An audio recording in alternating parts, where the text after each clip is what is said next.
Hi, everyone. Thank you so much for joining in on a Tuesday afternoon. I am Sanjana, and I work as an associate of Belong Research Collective.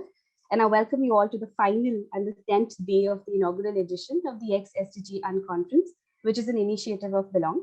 A little bit about Belong for more context. Belong is a social innovation platform that seeks to offer discrimination-free services to people who are otherwise discriminated against on the basis of their identities. It could be on the basis of their caste, identities, gender, sexuality, disability, so on and so forth.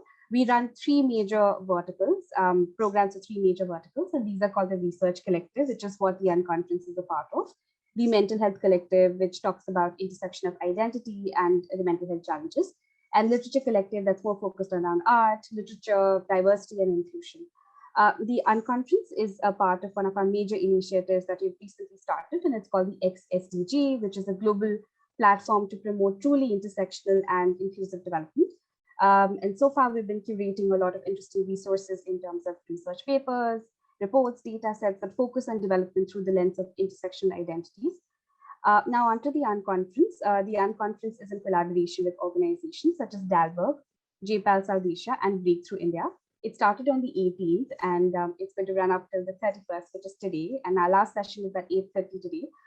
We've had about 15 to 18 panels so far, really fantastic conversations about how SDG programming and funding can better address the needs of people who face prejudice due to their identities.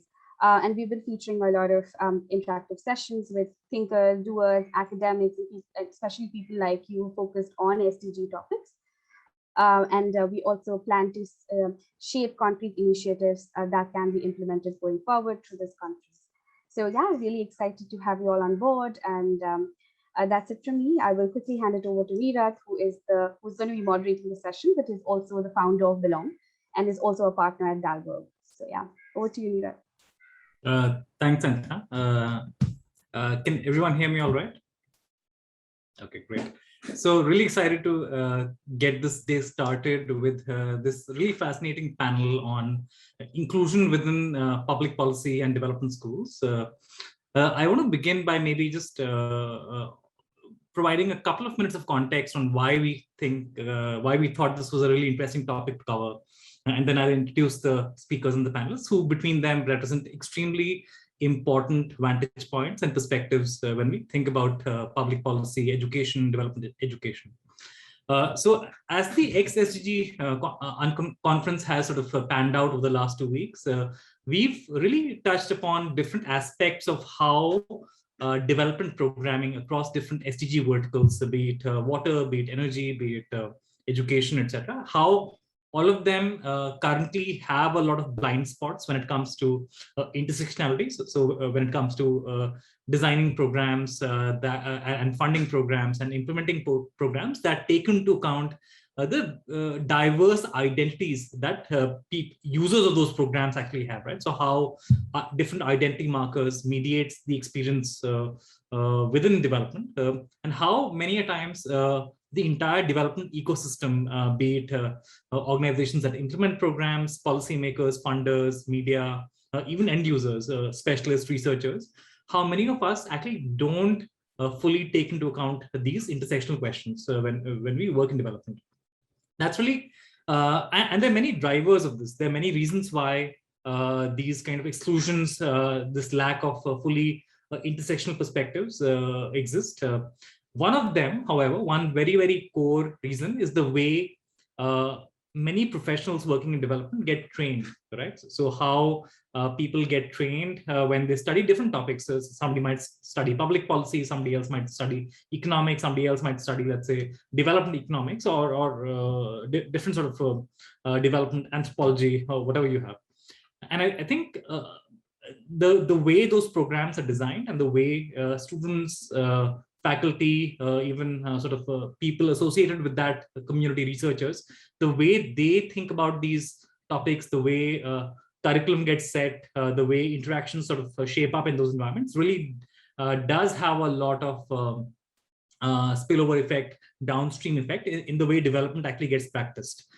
So we were very keen on actually having this discussion and exploring in detail how is our current what's the current status of development education, public policy education in India and globally when you examine it through different lenses, when you examine it through the lenses of, let's say, gender, from caste, from other sort of identity sort of markers? Does it sort of, what are the things it does well, what are the things it's not doing well, and what needs to change for this to get better, right? And what are the implications, what are the repercussions of this not working very, very well? So that's the reason we've sort of put this panel together. Really looking forward to the next 90 odd minutes. Without any more delay, let me actually begin by introducing the panelists, who between them, like I said, represent extremely diverse perspectives, and they have done a fair bit of work on this topic, and they're trying to, in their own way, they're trying to make development and policy education more inclusive. So with that, the four panelists are, first is Neetisha Besra, who's the founding member of Equity in Policy Education. She's the first Adivasi person from India to graduate from the Harvard Kennedy School. This institution that she's part of, Equity in Policy Education, was started by students from Harvard Kennedy to increase the representation of Dalit, Adivasi, and Bahujan students in top policy schools across the world. Thanks, Nitisha, for taking time and for being here. Really excited to have you. Next is Dutta, who's the director of Women in Econ and Policy. She's a researcher working on economic issues in India, including issues of gender, labor markets, entrepreneurship, and their intersectionality. She graduated in public policy and governance from Asim Premji University and has been working as a research associate at LEAD. Sorry, can you all still hear me? I noticed some error in my microphone. Okay. And Women in Economics and Policy is an organization that has been set up to create a free and inclusive space for women interested in economics, policy, and development. So welcome, Ria. Really good to have you here. Thank you. Next, we have Phokrizat Mayirnao, who's a co-team member at Bahujan Economists. Phokrizat is an independent researcher from Manipur. She holds a post-grad degree in economics from JNU and works with Exploring Economics as a senior editor and Bahujan Economists as a co-team member. Bahujan Economists is a platform for researchers, scholars, students, and professors belonging to the SC, ST, OBC communities in economics to collaborate and support each other, and for allies to extend support to them. Welcome, really excited to have you here. Thank you. And last but not least, we have Arvind Kumar, who's also a co-team member at Bahujan Economists. Arvind is a master's student at DSC, Delhi School of Economics, and currently working on Econ with Aditi, a podcast at First Post. He's a former part-time RA at Johns Hopkins and a co-team member of Bahujan Economists. He's interested in questions of productivity, as well as photography and travel talks. Welcome, Arvind. Okay, great. So with that, let's now begin. And this is the first question I want to pose to all the panelists. Just let's begin by describing the work that your organization does and why was it set up? Why did you sort of set this organization up? So shall we begin in the same order as the introduction? So maybe Neetisha, Ria, and then Phokrizat and Arvind. So. Sure. Thank you so much for that introduction, Nirat, and thank you, Belong, for having us here. So I'll give you a brief introduction of what Equity in Policy Education does. So as the name suggests, it was started with a mission to bring equity in public policy education. So as part of that mandate, we mentor Dalit, Bahujan, and Adivasi students to pursue master's program in public policy schools in the top policy schools across the world. So EP was started. The reason why it started 2 years ago, this initiative was a brainchild of some of us at the Harvard Kennedy School. Obviously, we year after year, students did realize that there was a stark underrepresentation of Bahujan community, or to put a little differently, an overrepresentation of upper caste folks, at least in the public policy space. And it was largely because the admissions committee abroad was not sensitized towards the caste system in India. So the admissions form for the applicants, especially in schools which focus on increasing diversity, they used to ask for various identity markers like race, parental income, etc. But for Indians, all that mattered that we all represented a developing country. So, there wasn't a discrimination or how one Indian was different from the other. So, that's probably the the level of diversity we brought to the table as Indians. And also because the Indians are seen as technocrats in the space of development and international development. So to draw an analogy from the IT sector, so for programs like economics, which focus on impact investing, monitoring, evaluation, evidence-based policy making, they attract Indians of a certain pedigree who have a certain skill set. When it comes to skill set, someone who has been trained in a JPAL or a IFMR or belong to a certain prestigious college would be the preferred candidate for these programs abroad. And there is definitely a very, very low representation, even of the grassroots activists, where the major representation or participation of the Bahujan scholars is. So we realized that both the admissions committee and the Bahujan scholars in India needed to learn more about each other. So we started with the latter. We basically started scavenger hunting for scholars who were already oriented towards a career in public policy. And we found about 250 plus of them. Starting this year, we are mentoring about 32 Bahujan EP fellows. They are they're undergoing a year-long one-on-one mentorship programs. Mentors are volunteers from public policy schools across the world, and they will basically help them in the entire admission process to eventually get into the public policy school later on. So we just realized that this is only part of the larger problem. There's definitely a huge paucity of scholars, if I have to say, or at least at the point where the admissions happen. So we definitely need to fill in the knowledge gap, the information gap, the funding gap, the mentorship gap, and there are various other gaps that inhibit at least Bahujan, the DBA scholars, to get into these schools. So another aspect of work that EP does is sensitizing the admissions committees of these public policy schools abroad about the caste system. So this year we've picked about 15 public policy schools abroad, and we have started engaging with their admissions committee and sensitizing them about the caste system in India. So yeah, that's about EP. Thanks for sharing that. That's so inspiring. And there are a bunch of questions that come to me as I was hearing you speak, and we'll sort of hopefully get time to cover those in detail. But thanks for sharing that. Really fascinating. Ria, you want to go next? Thank you so much for inviting me, first of all. And it was so wonderful to hear from Neetisha, the journey of EP. But the journey of women in econ is quite different. We started last year, and it started basically as a reading group. We wanted to create a space for women in the fields of economics, policy, and development. So the objective was to really discuss research papers and basically share experiences and probably hurdles which we faced during the field. So I think we were just relying on our own networks, for instance, JPAL, IFMR Lead, our own colleges from where we graduated. But I think we received a lot of signups, and that's when we realized that the goal of this initiative can't be, just a reading group. And I think we've just transitioned into an organization. We recently got ourselves registered as a Section 8 company. And our organization so far has been quite member driven. So the way we have worked is we right now have a lot of work streams. We share our experiences in the form of circulating newsletters.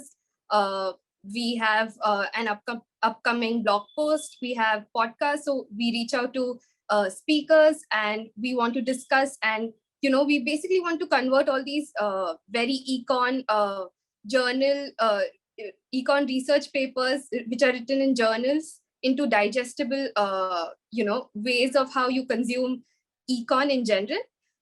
We also have external speakers come in and speak, and we share like our work on Twitter. Also, recently we have launched our program called Young Women in Econ program, where basically we want to mentor students who belong to, firstly, who identify as LGBTQIA+, who are either minorities or who come from non-elite, non-tier 1 cities. I think it's quite important to stress on this last category of students, because a lot of, when I went to my grad school, and I myself am not from a tier 1 city, I'm from Nagpur. And the city which I come from is a very different pace city than Delhi, Bangalore. And when I went to class, I think more than 50% of students were from Delhi, Bangalore. So I think these are some of the objectives which we are trying to focus on. again, like since we started as a reader group, it's quite different from what we have become. I think we're even partnering with EPE to try and understand the diversity aspect. And I think we have a really long way to go ahead. That's about women in econ. Thanks, Rhea. Thanks for sharing that. And definitely want to know more about some of the stuff that you described as we chat more on this one. Thank you. Phokrizat and Arvind, would you like to, sort of between you, just describe your organization and also why you set this up? Yes. Bahujan Economists, CPE from now on. It's a multi-syllable word, so it gets kind of the point. Bahujan Economists is a collective. It was formed in 2020. It'll turn a year in a month or two, and it was created to build a sanctuary for students of economics from marginalized communities. So the group tries to get the support, not just academically, but morally as well.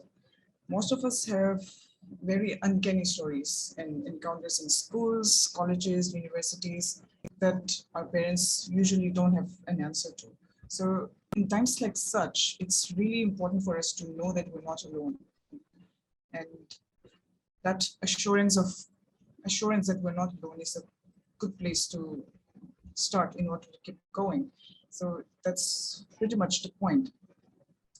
And the group is a volunteer-based organization. We all volunteer, and the one principle that we all agree on, and the principle that binds us all together, is that we want to create a space or an environment that is better than what we had or what we experienced. So that's the principle. And since I'm talking about Bahujan economists, the term Bahujan has come under scrutiny ever since the outroar during the Olympics. So I think I'll be careful a little bit of that. The outroar has largely to do with the ongoing sensitization across the country, and I don't want to get into it, but it's largely to do with that. So, and from Bahujan economists, BE, Bahujan, the term Bahujan is an umbrella term. It is translated as the majority of the people, and our own definition of what constitutes Bahujan is very open-ended. Bahujan can be anything. In the global context, the global South can constitute the Bahujan. So it's really open-ended. We right now, how we define is that it comprises of communities like Dalits, Adivasis, and the other indigenous groups that tries to vehemently oppose the ongoing sensitization. That includes people from the northeastern region, for instance. Yeah, and what we do as a group is. Thanks for that. Anything that you'd like to add? Sorry. Yeah. Okay, I think I'll stop there, but I'll leave some for Arvind to talk about since we're from the same group. Yeah, thanks. Yeah, so thank you for introducing me, and hello co-panelist. So I graduated 10 days back from Delhi School of Economics. So Congratulations. Thank you so much. So so for me, coming up of B was really like a roller coaster journey, because so last year when I was giving my second semester exam, and I was planning to, relate with people who share a similar story. But I realized that it is really hard, specifically in economics, to find people with similar interpretation of the discipline. So we have like a lot of professors talking about development economics and all, but the way they teach and everything, like it's hard to relate actually. And then I talked to other people around, and similarly, like those people also had same issues. And the coming up of B gave the platform where we could discuss our ideas, where we could talk about it and laugh at our stories. And so yeah, it's like a wonderful opportunity for all the students in India and abroad also who are studying economics and belongs to SC, ST, OBC communities to join us, and so that we can, grow parallelly together. Great. Thanks for sharing that, both Phokrizat and Arvind. Thanks for sharing about the work that BE does. So now let's jump to the question of, I think your descriptions of the work that you, all of your organizations do, and the reason it was set up itself was very rich, right? So the thing I want to actually begin by talking about is the nature of the current system, education system in public policy and development, and the different ways in which it is not inclusive, right? And many of you already talked about it. So I think the way Neetisha described how there are very few people to begin with a certain background, to let's say how different identities get often conflated and subsumed. So this question of how the sub-identities get all, that nuance is lost when you talk about developing countries. There's this thing about not having peers like you, not having mentors, not having a common frame of interpretation. So all of you sort of talked about these different things. So let's begin by asking all of you, and feel free to jump in any which order. You want to keep it fairly organic. What are the 2 or 3 really big problems for, I would say, students who are studying? And so there are different people associated with development schools. One are students who study, right? Then there are researchers. There are people after you graduate. Development schools are also the site where the agenda for, let's say, problem definition, what is even understood to be a development problem, right? All those decisions get taken up. So what are the big problems that you see, let's say, for the students, first of all, in their 1 year or 2 year or 4 or 5 year PhD journeys? What are the big problems that you've sort of seen firsthand? I could start. Go ahead. All right. So I'm not a PhD, so I wouldn't be able to speak for, say, the core research work, but having done a master's myself, and that too from abroad, one very, I think, very powerful experience that I had was talking about development in terms of how the world has started seeing it very recently, which is evidence-based. Growing up in a tribal community, for us, and when I say us, I am taking the responsibility of speaking for various tribal communities, where we basically struggle between development and our tribal identity, right? It's a matter of identity, land. I come from Jharkhand. The entire Jharkhand movement was based on land and identity. And the way we define development is, very anthropological in nature, very socio-cultural in nature, very political in nature. And the moment we start talking about development from a evidence or data standpoint, we miss out on various elements of or the qualitative elements of the problem. And I think that is one thing which struck very, very powerfully, because the qualitative world of research wasn't talking to the quantitative world of research. Basically, whatever data exists out there, if you look at the research, even when I was pursuing my master's, it was very difficult to pick up a topic which was concerning, say, tribal development, because the first question you ask is, oh, do you have data available? If you don't have data which can be captured, there's very little interpretation you can make, and hence very little policy related knowledge you can create. So the existence of data has become like the core of all the development problem statements at this point.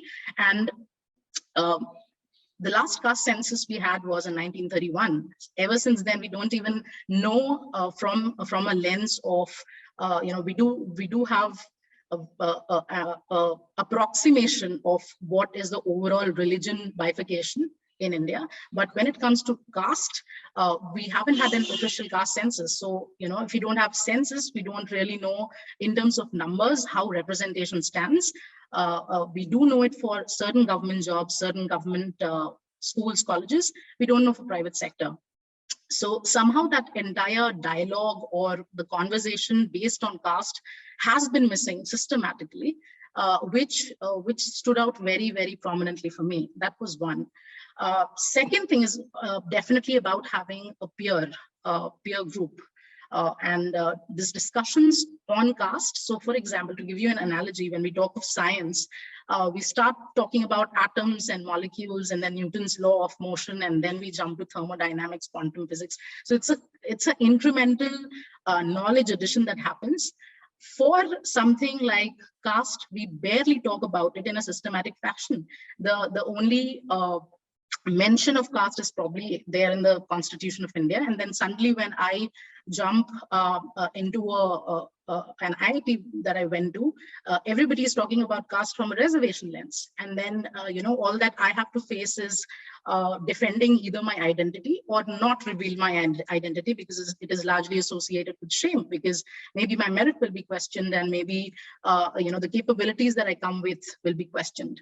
So the very absence of dialogue, the very absence of a systematic understanding of caste within our academic institutions, right from the time we start studying to college, like undergraduate, postgraduate, this absence of this dialogue basically results into, I think, an overall absence in the body of work that conversation of caste requires. We require an active body of work which constantly contributes to the policy making, which actively contributes to the conversations we are having here. In the US, there is an acceptance that there is an oppression that the Black community faced. There's an acceptance that the LGBT community faces a certain sort of discrimination. In India, there's an absence of even acceptance of the caste realities and oppression. And with that, the absence of the caste movement, I'm not even able to have that first level of conversation, because the first thing that I confront is that, hey, you belong to a particular caste category, and probably you don't deserve to be where you are. So the real crux of the discussions don't really happen, because I'm pretty much out there defending my identity. So yeah, that's from my vantage point. That's really, really important. I think both the three things you said. One is the absence of data, and how that leads to a lack of salience for certain problems that might be really problematic for you. And second is the peer group. And third is this point that you make about how, let's say, India and the US differ in the way some of these realities get acknowledged or not, right? Because if you don't acknowledge that, it's the end of the conversation, right? There's not too much progress after that. Anyone else who wants to comment about the experience as a student and how they found it not very inclusive? Right, I can go next. I think I can give you a perspective from the institutional side. So for instance, I studied in an Indian university, but all the readings that I was reading about were written by white men. So probably first decolonize the study, decolonize the subject, because you need to have foot in the door. That's the only way I'm going to be able to mold the policy making process. That's the first. I think putting together panels which are all male, I think we need to stop with that. It's not that women aren't educated enough, or we don't have women with degrees or knowledge or experience. I think we need to take a rational decision to be able to have diversity when we invite panels. Oftentimes when you open the news channel, I'm just giving an example. I think it was quite absurd when they were talking about women reproductive health and there was not one single woman on the panel. I think it just beats me how you can exclude women altogether. Secondly, as Neetisha said, currently no publicly available data on representation. So let's think about it. If there's a problem, I'm talking to you, I can't back it with anything concrete because everyone is so driven with evidence, data. I have nothing. I have no data. So for instance, in America, they have the American Economic Review annually publishes a journal. It's a report basically on minority groups in economics and public policy. And what they do is they try to see the progression. So we don't have that data at all. I think researchers like Joshi and others, in 2018, they filed for an RTI and they wanted to see the caste composition in IIMs. And it was quite bad. It was really bad. And I think every time if I want to know the gender or caste composition, I can't be filing for an RTI. These data need to be publicly available also to see the progress. Are we regressing back or are we progressing? That's very important to see. I think, as you mentioned about PhDs, I'm not a PhD student as well. I do aspire to be. But let me tell you the application process, how discriminatory it is. Firstly, it costs around 2 lakhs for you to have a good chance in getting into a good school because you'll be required to apply to 25 to 30 schools. Besides this, you need to apply for GRE. You need to sit for that exam because that's the baseline for them to judge you if you will be able to cope with the study material. Again, the exam is quite expensive And for instance, if you didn't do well in the first attempt, and if you want to reappear, it again takes a lot of money. So I think such expenses can be borne by a particular class or caste. I would say class, because I know more about that. And I think if we have, I think the way institutions understand how students are coping is not at par to what students really face when they're sitting in classroom. I'll give you another example. So in Azim Premji University, they consciously make decisions to let students from minority communities, they have a quota system. And that's quite good, because it sort of, you're guaranteed that there'll be diversity, and that's great. But many students come from Hindi medium schools. They don't have that backing, and suddenly you're thrown with journal articles which are very dry. How do you expect that same student to cope with another student who studied in an English medium school, who went to an undergrad school which had only English speaking professors and peer? I think organizations, if they are taking this step, this is a brave step, and this is a great progressive step as well. But from an institutional standpoint, there's no accountability that the student will do better. Then I think it's a vicious cycle. If you let that student in, the student is bound to not do well, not because he or she does not have the capability to understand the curriculum, but she's not able to cope with the language, perhaps. So where's the support there? And from there, it's a downward slope. So I would say institutions need to take a little more accountability from my perspective. Also, when I look at if I'm a student and I'm sitting in the classroom, the class composition is quite good in public policy schools, at least 50-50%. But when I look at the professors, out of 21 students, I had one female professor. So I think lack of role model, right when I'm sitting in the classroom, I don't feel comfortable walking up to all male professors. I mean, it depends on your personal preferences. I might prefer only to walk up to the female professor, right? So if I'm seeing only one professor, it's quite discouraging for me as well. And also, lastly, I think what ends up happening is women do well as long as they don't hit a marriageable age. And that's when, even when you're doing a PhD, oftentimes you're not given that benefit of doubt that you might have a baby. Of course, you're not in a position to manage a child or your family and study as well. How do you cope? How is the institution providing you that extra cushion? And inevitably during that phase, the woman, she might have started with a male colleague at the same level, but during this phase, she loses track or tenure or whatever you say. So I think we really need to step up our game when it comes to identifying there are a lot of loopholes. It's not something that you can't consider when you're setting up an institution. Thanks, Ray. Thanks for being so comprehensive, right from the curriculum to the way you need some sort of on-ramps and support, and also, let's say, the pedagogy professors. So those are all really important and sort of deep questions, and we will actually explore those in quite some detail. Arvind, Phokrizat, anything else you'd like to add just to round out this answer? Yeah, so I totally relate with Neetisha and Ria. Data though is missing. Data is missing in huge number. We don't have anything, and since most of the studies are going on the basis of data, specifically in economics, so we can't prove our point. And it turned out to be that it's only a story. So I'll tell you a story then.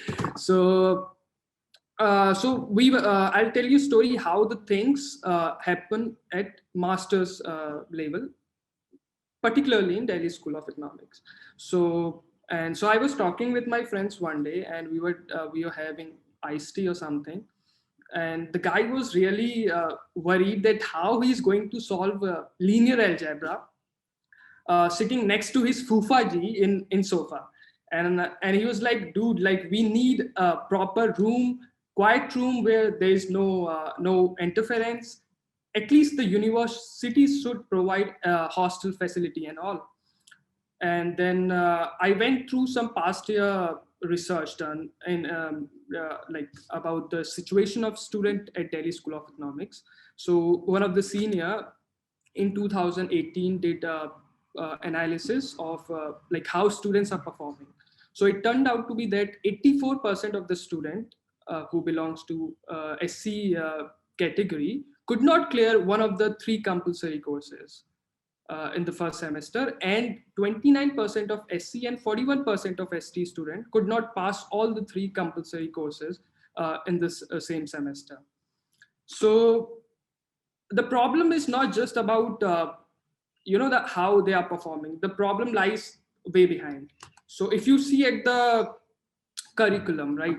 If you see at the curriculum and the course designed in undergrad level, you will find that the students who are scoring 80% from all the categories are not able to score decent marks in master's entrance exam. So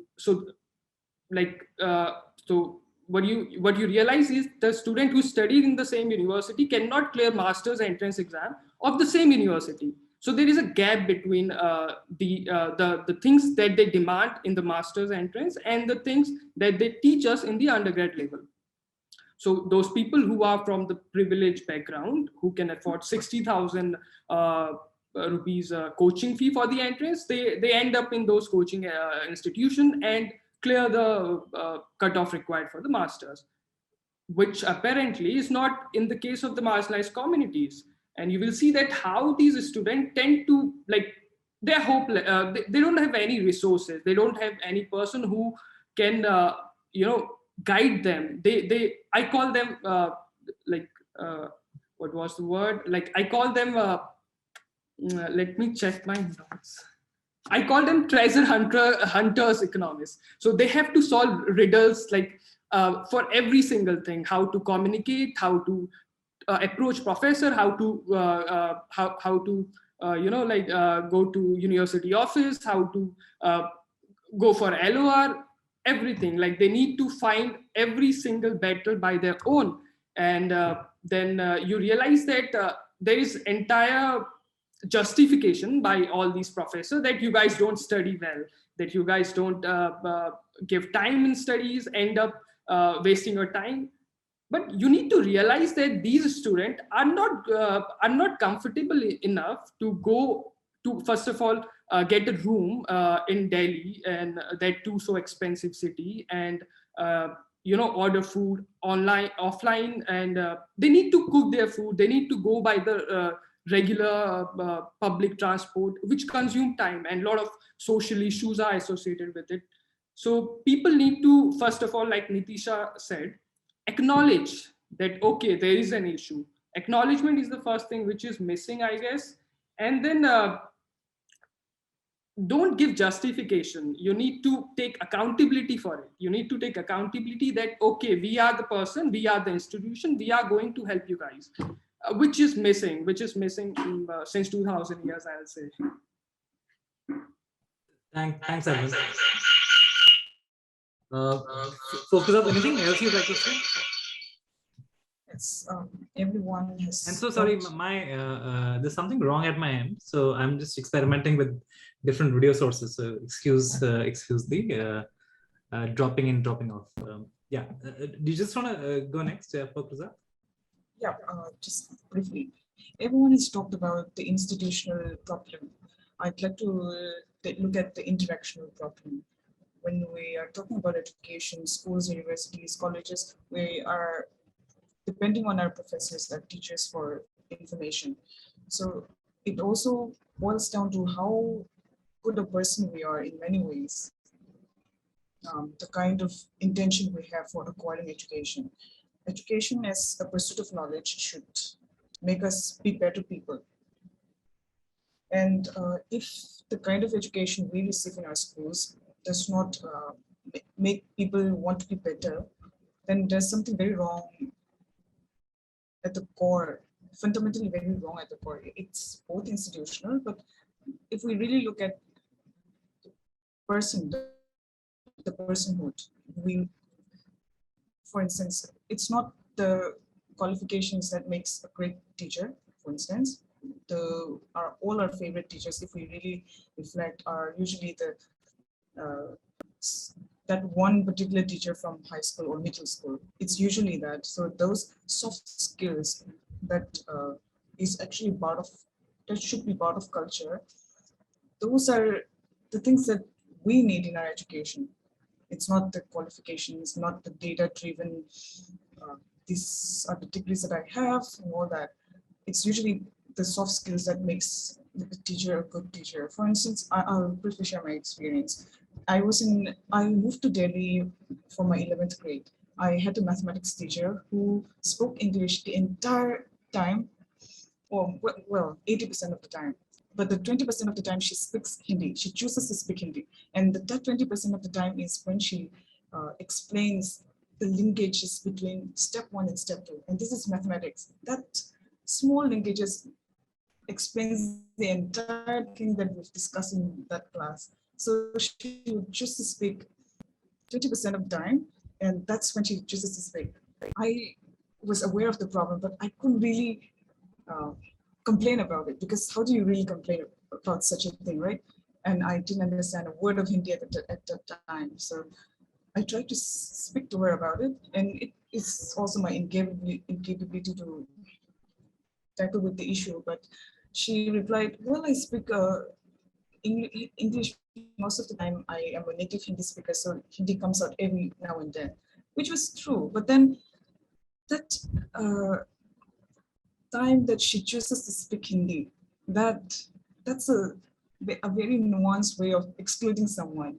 And it's the way we choose to behave as people in many ways. So when we speak of inclusion, it's not just a belief, it's an action. It's something we really need to work on, and something we really need to practice consciously, so that it becomes a culture.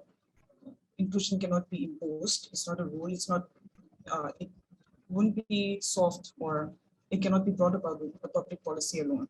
We really have to act. We really need action there. Thank you.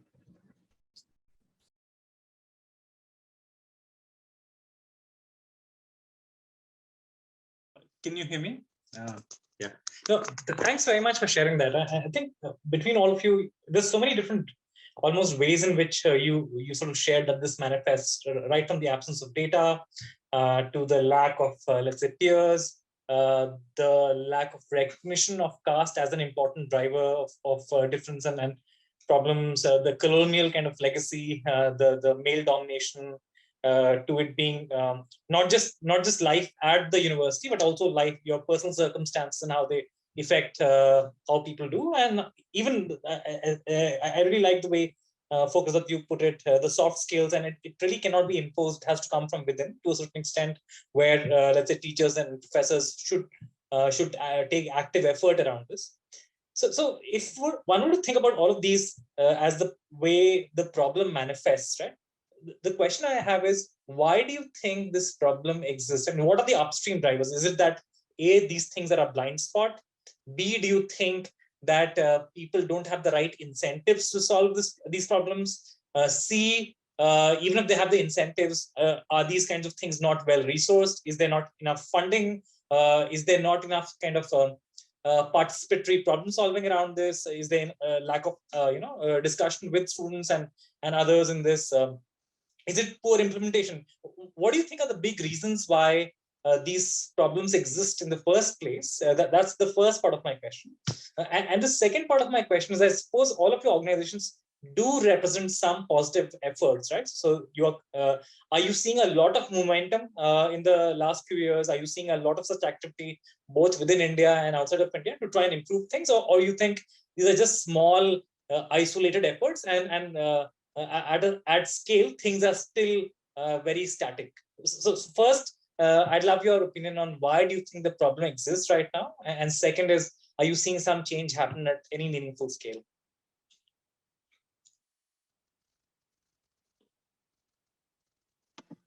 I can go first. I definitely feel, to begin with, there's a lack of recognition that the problem exists. Everybody knows that it is a problem, but nobody wants to really recognize it and work towards it.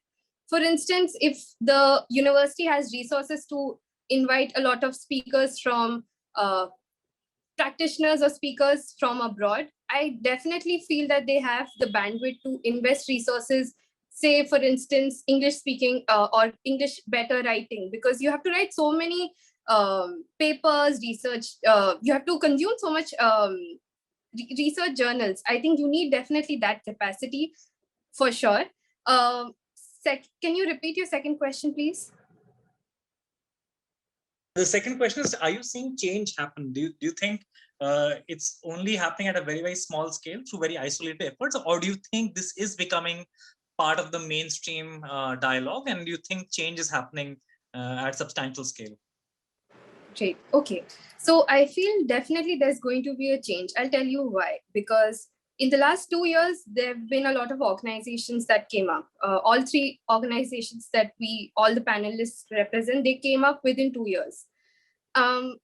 If any one of us is supposed to, if they get a job, a high profile job, or they are a PhD scholar and they have to hire research assistants, I'm sure the way they're going to hire now is going to be quite different from the previous generation, because we know so much. And it's not that we are not committed to something. So I definitely feel it's not going to be something that won't make any difference. Again, institutional change will take a lot of time, because for that you need a push from the institution. They have to recognize it. You need to have data to back it up. So I think we are still lacking on a major sweeping progress, but I feel we are making some concerted efforts for sure. Thank you, Ria. Thanks for that. Actually, I've had to switch devices. Hopefully you can still hear me all right. Yeah. Anyone else who wants to go after you? So why do you think the problem exists, and is change happening only in pockets or at scale? I can go next. I'll try and answer the second question first. So when we look at the longer history of, so I'm only talking about caste-based inclusion. In the longest history of India, I think it is only recently where the churn related to the caste movement has strengthened. And I still feel it's at a very, very nascent stage, where we have more and more scholars coming into these institutions. There's a lot of movement, there's a lot of grassroots organizing that is happening in the academic institutions, and not all academic institutions, by the way. If you look at the social sciences institutions, and I'll call out, say, TIS or recently Azim Premji, they make a concerted effort to make sure there's caste representation within the institutions. And it is in these institutions where you will see a different kind of dialogue happening, where you are talking about caste very, very openly and in a very systematic manner. Where there has not been a systematic effort to bring in more representation, you will not see caste-based work happening there. So there's, we don't have data to say this, but at least qualitatively, that's the perception we get when we look at these academic institutions, which openly make sure that there is diversity made in terms of caste. So it's still happening in pockets, I feel. And as far as initiatives like Bahujan Economist is concerned, Women in Econ Policy is concerned, or EP is concerned, these are, I would still feel that like drops in the entire ocean. If we want systematic at-scale changes to happen, there have to be big policy changes, not just by the government, by the academic institutions as well. And why I emphasize on policies is because they create an ecosystem where changes happen. To give you a very small example, I hail from Jharkhand, and right from the time Jharkhand movement happened to the first time that Jharkhand Mukti Morcha right now, which is a tribal government, has come into power, for the first time that they have pushed for a policy which makes sure that there's tribal language being taught in the universities there.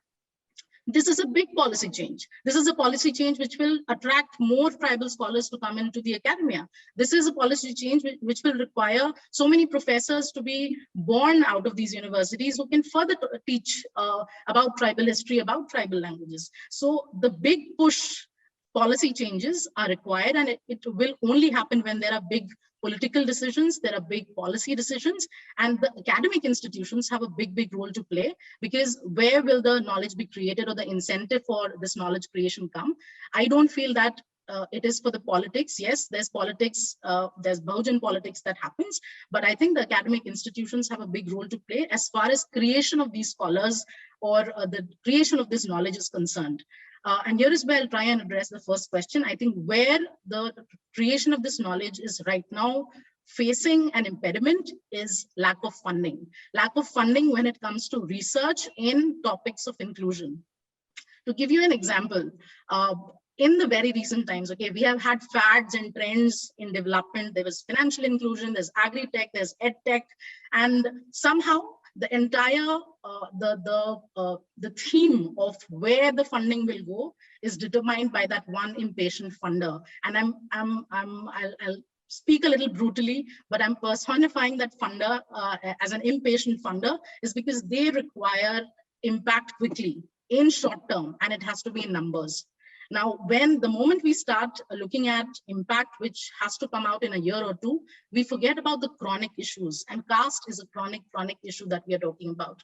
Okay, let's not talk about caste. Let's talk about something which has numbers, right? Let's talk about anemia. Let's talk about malnourishment. We have policies like Poshan Abhiyan. We have various policies surrounding, say, tribal health. And when you look at the policy documents, all the wealth of information that we have in public health, in maternal child health, you will see it as part of the policy documents. But when you look at the incidence of anemia, it is the highest in the tribal regions. And it has been highest in these regions for decades altogether. Why are we not able to address with the same policies to basically help improve anemia in the tribal areas? One big challenge is how do we bring in behavioral changes so as to improve the habit or the diet of the tribal communities? The way we design our policies, they are not informed by the social realities of the community that we work for. And somehow, the reason why this happens is because I somehow feel that it translates or trickles down from what, who is paying for that particular project and for how long. And we somehow are losing our patience to solve for problems which requires it 10 years or 20 years or sometimes 50 years to solve for. So when we talk of inclusion, just like say anemia or malnourishment, it is a multidimensional problem. There is no one thing that will be required to solve the problem of inclusion or representation. Just by having a policy saying that we need to have quota for so-and-so communities doesn't solve for the problem of representation. To give you an example, I think Ria very briefly mentioned that, but let me put numbers there. There's this All India survey for higher education, which found out how many students, how much representation is there in the central universities and the state universities. 7% for SC community, 2% for ST community. And let me tell you how much is the representation by upper caste professors in these universities. It is a whopping 70%. 70% represented by only a 15% population in the world. And 15% is upper caste. And I'm talking about upper caste men, right? So when we talk of, say, representation, it all feels like a huge overwhelming problem, but where it all begins is where the policy focuses, where the intent is. And I'm not saying intent just in the Constitution of India, but where is the money, the funders' money, the government's money, the academic institutions' priority to do research goes into. And if the academic institution themselves have a class full of upper caste students being taught about caste by a professor who's upper caste himself, I don't think we are talking inclusion in the true sense. Yeah, that's a really important point, but I do want to press you on that a little bit more. So if you were to contrast that experience, let's say within Indian policy schools, the way you might have experienced it versus let's say at Kennedy, right? So this whole thing about faculty not being representative of the people of the communities which face problems. I mean, that's a critique that exists across the world, right? Have you seen something, if you were to contrast the experience, let's say at a Kennedy school versus, let's say, at a TIS or a leading development university in India, yeah, anything that stands out for you? I think there was one thing that stood out very well was they have a dedicated center which focuses on African and African American studies. They put in money into a research center where they invite scholars from across America, across the world. And these are people not just doing, again, quantitative research, but qualitative research. They are also people from the social sciences. It's a multidisciplinary work when it comes to talking about or doing research in caste. And I think just having a very focused, when you have a center, right, you know where to go. Right now, I cannot think of a center which says that we do caste-based research. So even if there are scholars around, they pretty much go around looking for funding or funders who can fund their research work. And at the end of the day, we say that, oh, there's a substandard research. It's substandard because nobody put in money there. The moment you start putting in money, you will automatically see that the quality of research, the methodology will improve. It will be more rigorous. And that is what a center does. And in US, in Harvard specifically, there's a Center for African and African American Studies. Just because there's a center in place, it basically is now the center of gravity for all the funding, for all the scholars who can come in and do their work. I don't see that happening in India. I don't know of one center which does that, at least from a caste lens. And you think that that center does not exist in India because primarily the political will for it hasn't been the extent it's needed? One, certainly yes. Also, the second thing, as I said, even if, one is the politics driving it, the other is the academic institutions driving it, right?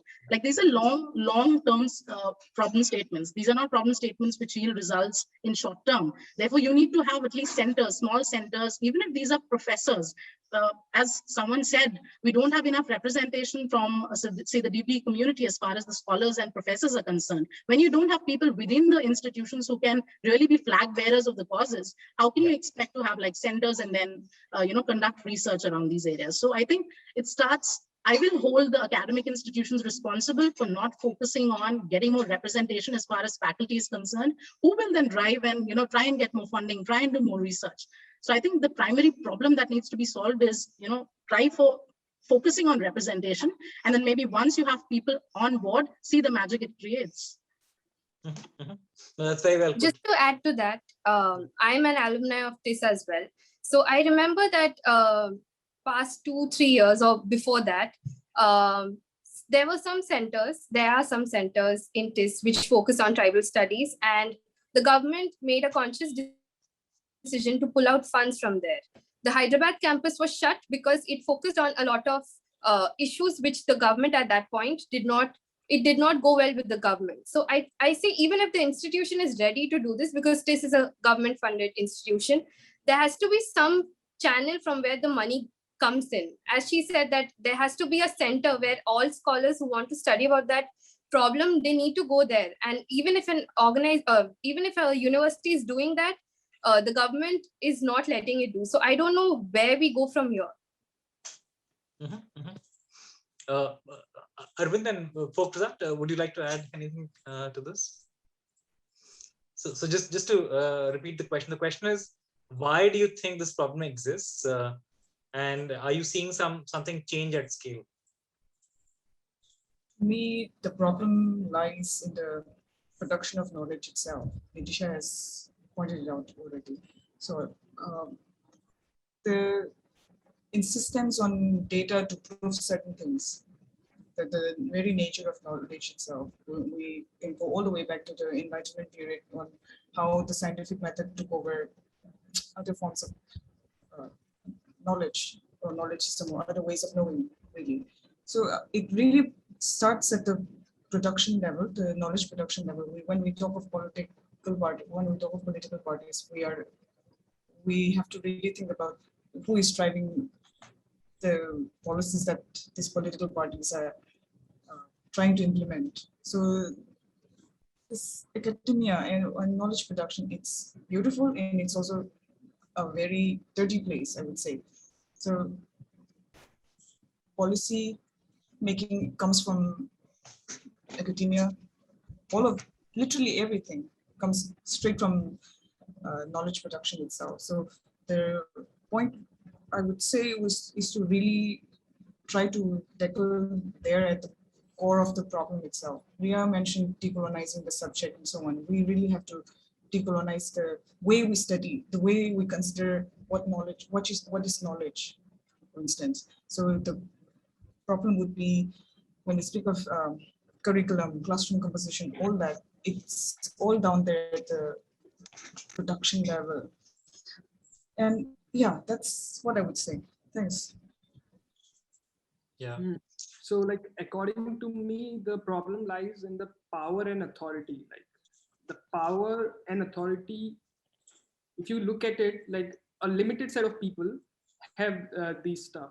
So ultimately, they're going to make decision based on their preferences, which is not favorable to the, I'll say, most of the people. So when the recreation of power and authority or redistribution will happen, these things will ease out. Right, right. And are you seeing, so this is a question to all of you. I think all of you have touched upon this. All of these questions of, let's say, power, epistemology, funding, etc. These are really, really important questions. The kind of discussion we are having on this panel today, are you seeing similar conversations happen within policy and development schools? Are students talking about this to each other, to peers, to mentors? For instance, if I were to contrast this with, let's say, the critical race theory discussions that are happening in universities in the West, or stuff that got triggered by the Black Lives Matter movement, it seems that almost any meaningful university and college there has a bunch of discussions that are happening, etc. And the centers. Are you seeing the beginning of some of that, or some mature discussions taking place in Indian policy schools and development schools? Are students talking to each other about these topics? I can vouch for this and Azim Premji University that all students, even from upper caste, upper class, they're quite sensitized because the professors are not all upper caste. So the way you're taught the subject changes drastically because the professor knows how to approach the subject. And I think even we have this thing called Samvad, at least in TIS we had that, where a topic would just be picked and people would debate on it on ends. And oftentimes it would have to do with reservation or something around that, because after all students want to get jobs. So, the conversation of why a reservation exists and it's eating up jobs, rather than seeing it from a perspective of, hey, there are a lot of communities which require representation, even women, for instance, because women were subdued and they were only asked to be in the kitchen for so many years now. For them to come out and start competing in the same fashion, because men have had that way for a really long time, even upper caste or upper class folks for that matter. So I think for both the universities that I attended, it was quite liberal. The conversations were there. I wouldn't vouch the same for DU universities, but I will let all the other two panelists to speak more on that.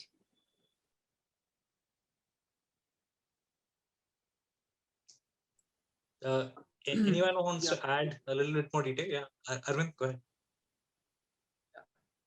So my DU 5-year experience is that, like, there were like instances where particularly students from social science backgrounds like history, political science, they are interested into these stuff.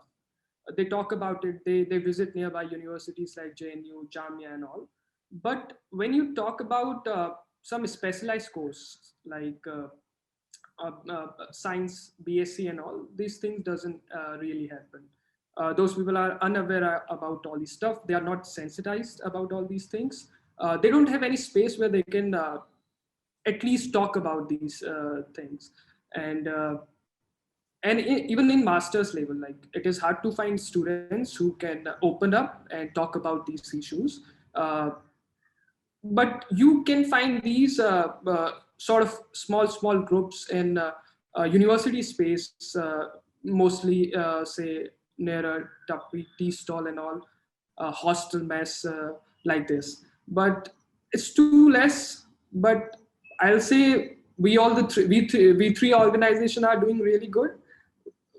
Things will change soon. And why do you think it's actually not more prominent, these discussions in the student community, at least, right? Because on the face of it, everyone who's studying development is studying these topics, is studying questions of intersectionality. They must be aware of how, let's say, caste plays out. Is it that there's lack of time in development colleges and schools? Is it that there's actually disincentives to do these things? There's some repercussions if you become active around these discussions. What's really going on?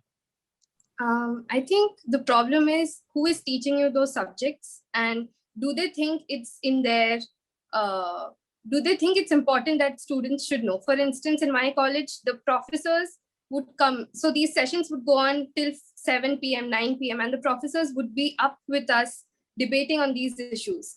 I think who is teaching the subject, and does the professor who is teaching you feel that there needs to be certain kind of sensitization happening among students? From my perspective, those two things worked in my universities, and those were the only two different things that when I compare to universities who don't have these spaces. Mm-hmm. I can speak for. Sorry, go ahead. Nitisha, go ahead. So I haven't been to college in the past 2 years, but I can definitely speak from the experience of the EP fellows who came in this year.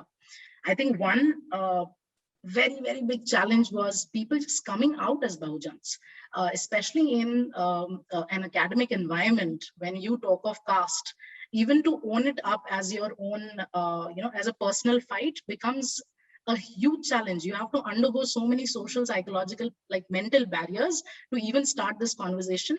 That is one, at least for the people who belong to the Bahujan community. And second, say people who don't belong to the Bahujan community, but want to be allies in the caste movement.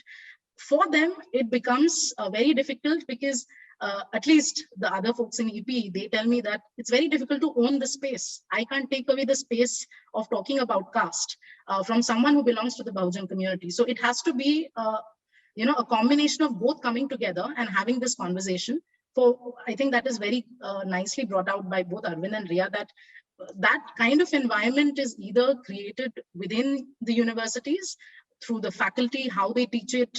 And basically it's an environment that you create, how vibrant that environment, how open that environment is in having these conversations. So at least the EP fellows, and a lot of them face this challenge of even standing and claiming their identity of belonging to a particular caste. So when you don't do that, very difficult to have conversations. And I think that's largely the case in most of the institutions. That's a really, really important and nuanced point you're making about the hesitation in even claiming that space. And I actually do want to ask all of you. So if you look, we are really looking at intersectional questions here at the xSDG conference. So if you were to compare, let's say, issues of let's say gender, sexuality, and caste, and the way these three things play out on campuses in development schools, what are the meaningful differences in which these three sort of things get tackled? So let's say gender, sexuality, and caste. What are the how is it different? How are these topics different within development school, and why is that difference there? So I think like the teachings that we get till our school is different than the teaching we get in our university. Our parents gave us some sort of societal interpretation, and usually people buy it. They don't question it. That's the problem. People don't question. They just accept whatever their parents say. When they land into the university space, they have multiple thoughts going around. They discuss about it.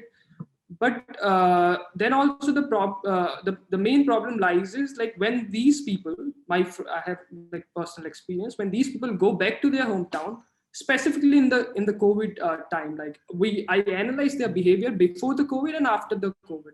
I got to know that they are again back to the same track where they had similar interpretation like 5 years back before joining the institution university. They don't pass on the knowledge which they get in the university space, which they get from different students' experiences and all. So that's the like major issue. And next, oh sorry, I forgot your question. Can you please? No, I was just asking how are different I would say how are different dimensions of identity, let's say caste and somebody's sexuality, somebody's gender. Is there something different about these things that makes it more or less acceptable to get discussed, to get actioned within public policy school, within development school?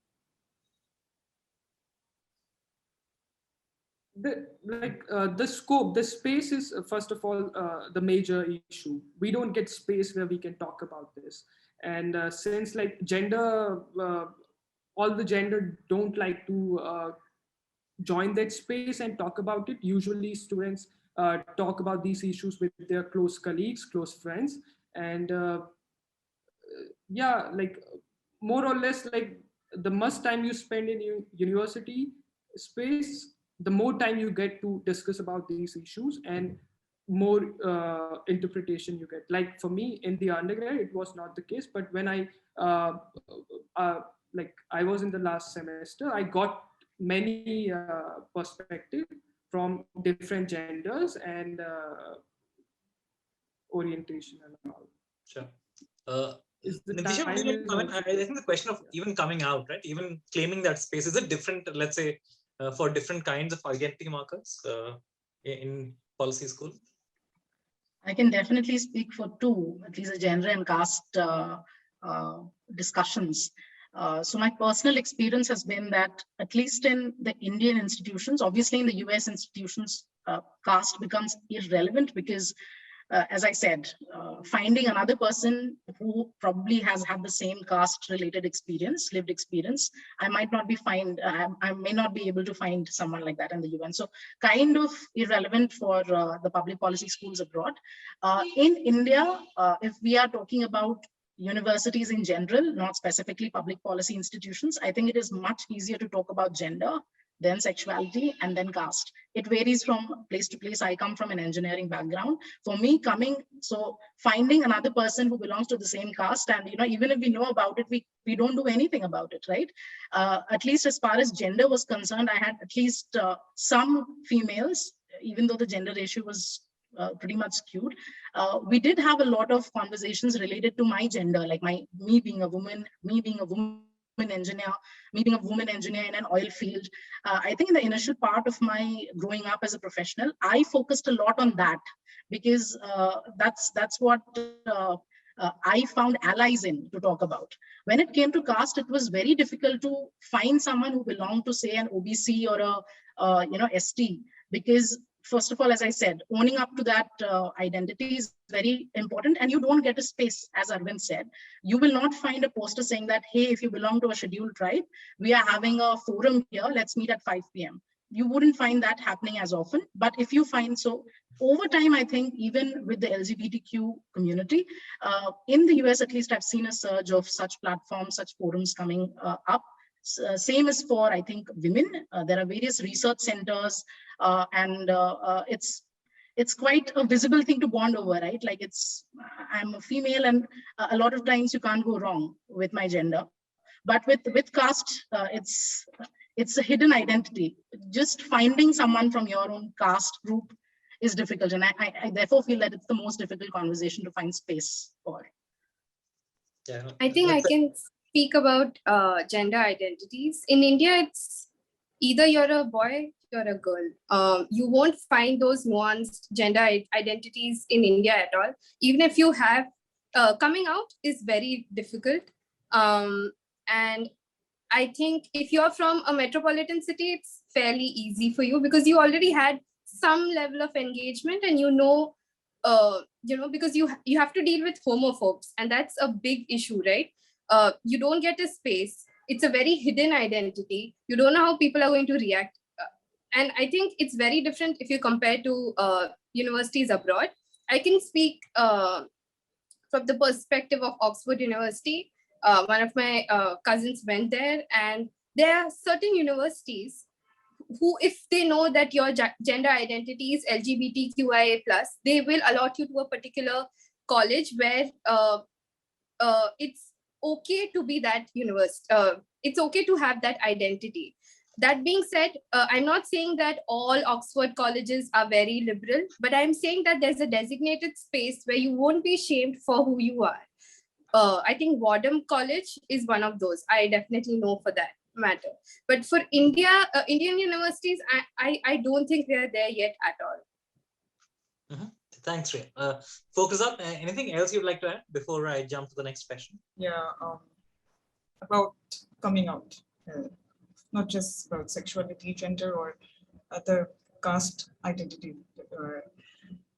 When you introduced everyone, you said Neetisha is the first Adivasi and so on. So there is no way I would have known that Neetisha is such and such, or Ria is such and such, or Arvind is such and such. There is no way I would have known that. But I I do not pass the first litmus test. The moment you look at me, you know that I'm from the northeastern part of India and that I am an ST. So my experience is a little different from the rest. You talk about the difficulty to own space, to own up, all that. My problem rather is about making sure that I am also here because I can be here, that I have a very different way of owning space, that there's a different definition of owning space there.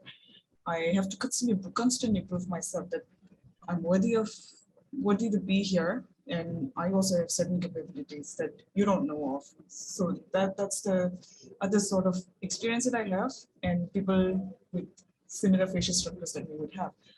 And I missed the previous question. And the problem with the dialogue around all these race, gender, caste, and so on, the Western countries have started talking about race.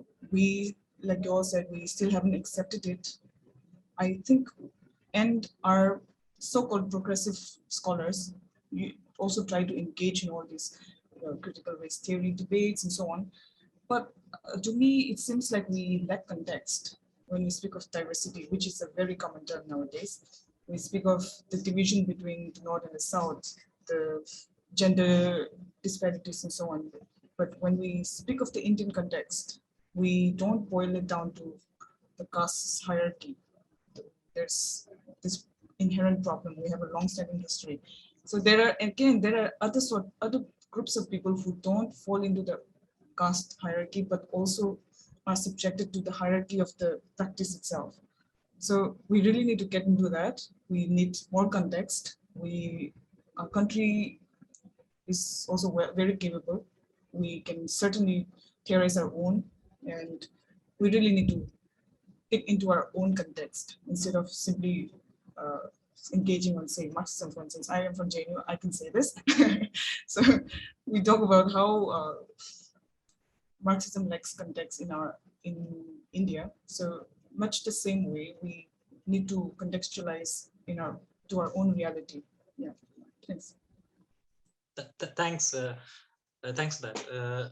So we're almost out of time, and I do want to keep some time for the audience questions. So I'll quickly ask you. So all of you, between all of you, you've covered a bunch of different topics, right? From, let's say, signaling and owning space to the funding, pedagogy, culture, peer groups, extraneous kind of variables. So all of that has been covered. Now, in closing, if you had one wish to make of, let's say, anything that could change, it could be something in policy, it could be something in the public discourse, it could be funding, it could be teaching methods. What would that one thing be that you'd like to change to make development education more inclusive?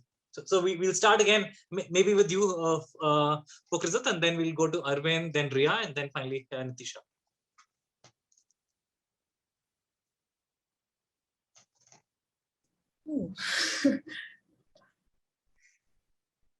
Or actually, if somebody else wants to come in while yeah, you please. think about it. I want some time. So I think the ultimate solution lies, or my wish is to increase representation and share the power. That will ease out many things. Okay, more representation and more power sharing at development school. Okay.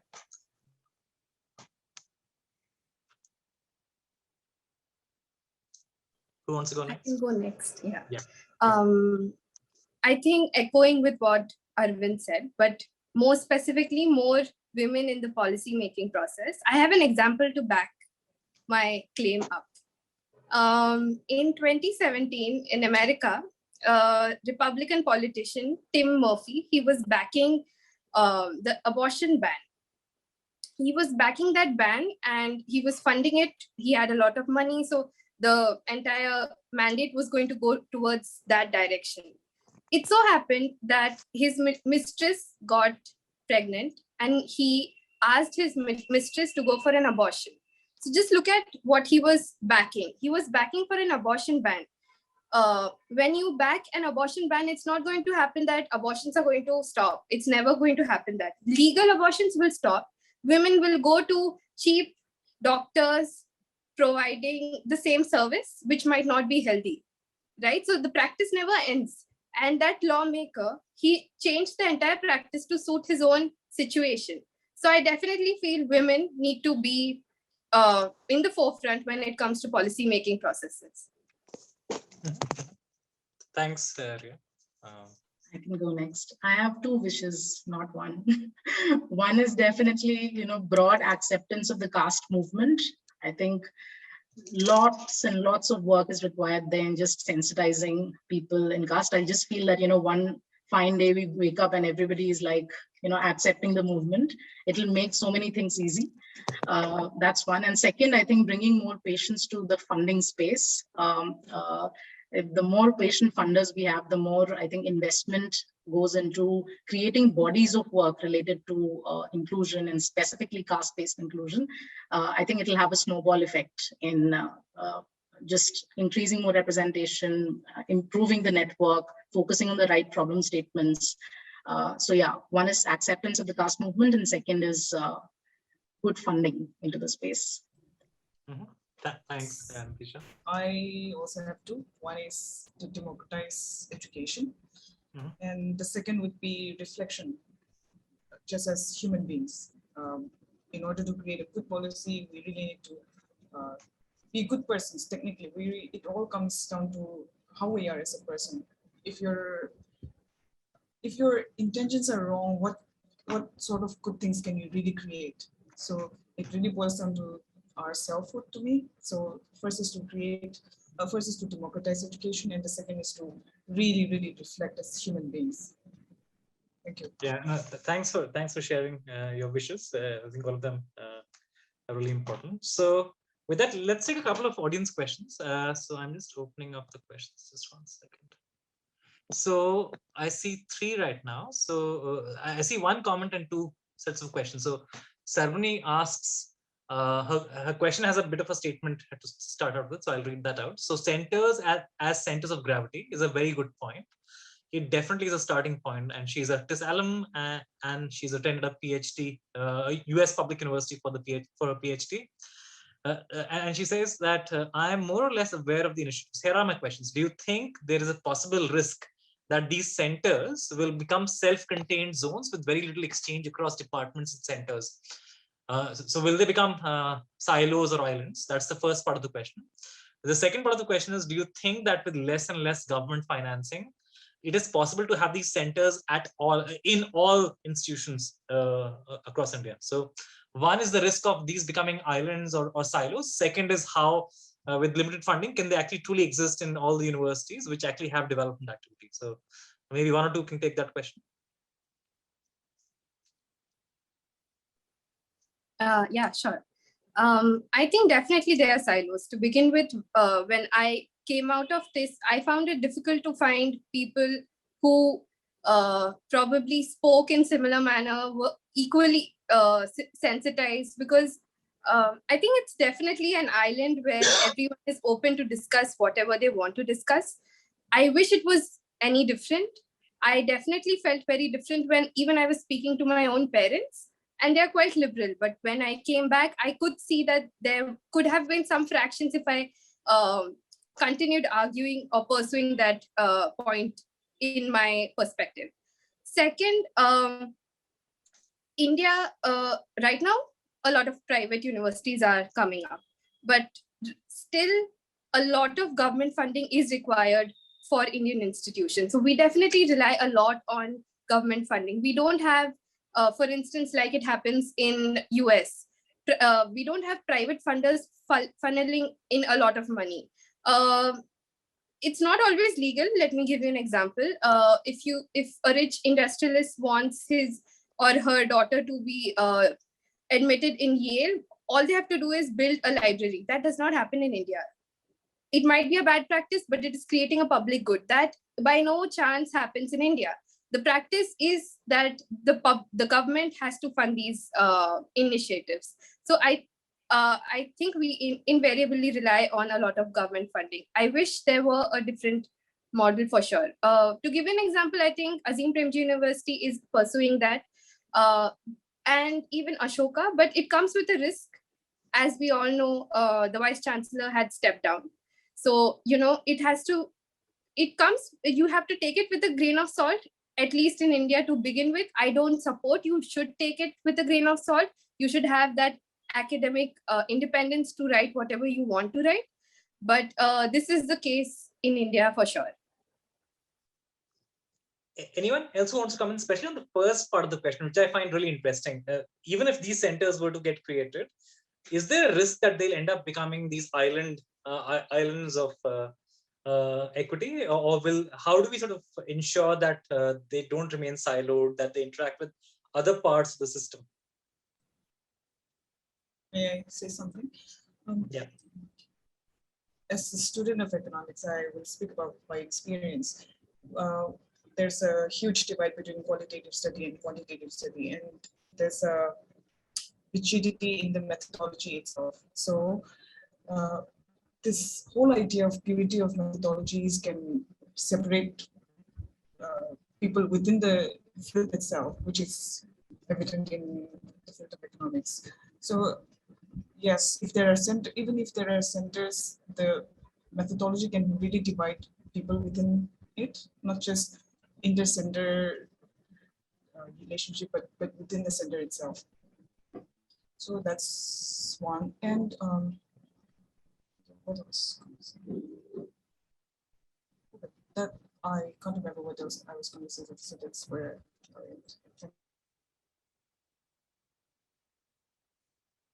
Okay. Because let's move to the next question, which is by Dweep. It said Indians are emotional, but we never have honest conversations with each other where we can become more vulnerable in front of someone. Do you believe we need to learn to be a vulnerable society for us to talk about sensitive issues like caste, gender, sexuality? And if yes, how do you build that culture? I can try and answer that, but it's a very, very difficult question to answer. Building culture is not very easy. Sometimes, you just do things out in the open and see how it basically plays out. But there again has to be an intent, first of all, and second, very targeted, I think, interventions. And when we talk of vulnerability, we're basically questioning the way our entire education system is probably structured and how, didactic, and basically that has to be rethought. So I'll not go in there about how we can, change the entire system there. But given our current systems, I think there are various, I think, plugins that can happen within the current education system, the way organizations function, etc., where we can become more sensitized and we can have these workshops. And I'm not saying that they don't exist. They definitely exist here. And there are several organizations which are trying to work on practicing more vulnerability, be it in your school spaces or in your organizations. So, Dweep, to answer your question, it's not an easy answer. I can definitely answer in a very hypothetical fashion to tell you that, yes, we need to address, and how we change our entire education system will probably answer that. But to begin with, I think, yes, the little organizational work that's happening, and those can be plugged into our current education system, where right from childhood, we are more acceptable to each other, we are more tolerant to each other's identity. That is something that has to be taught as a child. And once we cross that barrier of 18 years, I think it's very difficult to make people vulnerable who are already hardened and have their own set of biases. So I don't know how to answer that question. I just perhaps blabbered. I think the first book where we study about caste and all these issues, if I'm not wrong, it's class 6th civics book or something. So we need to make that book a little more inclusive, and we need to discuss that issues more from the very that day itself. And yeah, and people should ask questions. Everyone should ask questions. Then that will ease out the issues and will form a group where people can discuss all these things. Great. I think anyone else wants to answer that quickly? Otherwise, we're actually just at time, so we can wrap this up. But anyone else wants to answer the Dweep's question?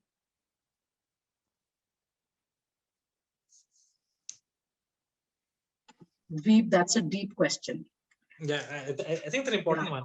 Are we as a society rational, or do we, do we become very touchy the moment these topics come up? How do you sort of tackle these questions in a very rational sort of way, acknowledging the truths as they stand? So, great question.